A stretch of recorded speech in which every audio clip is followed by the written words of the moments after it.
ఈ diabetes, blood pressure, cholesterol, మానసిక ఒత్తిళ్ళు, ఊబకాయము, థైరాయిడ్ డిసీజ్ చెప్పుకుంటూ పోతే చాలా పెద్ద లిస్ట్. ఎవ్రీడే మనందరిలో ఏదో ఒక విధంగా ఇలాంటివి వార్తలు వింటూనే ఉంటాం. వాళ్ళకి ఇదొచ్చింది, ఇదొచ్చింది, ఇదొచ్చిందని. మనకు రాకుండా కాపాడుకోవాలంటే నిద్ర ముఖ్యం అనేది అందరూ గ్రహించాల్సిన అవసరం అయితే ఉంది.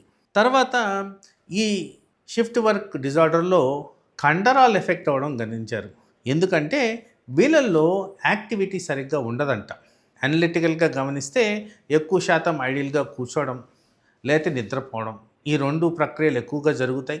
ఏదో ఒక ఇంబ్యాలెన్స్ కారణంగా వీళ్ళ యాక్టివిటీ తక్కువ ఉంటుందని కూడా గ్రహించారు. తినే timing, maintenance of time schedule and consumption of unnecessary calories ఎక్కువగా ఉన్నట్టు కూడా గ్రహించారు.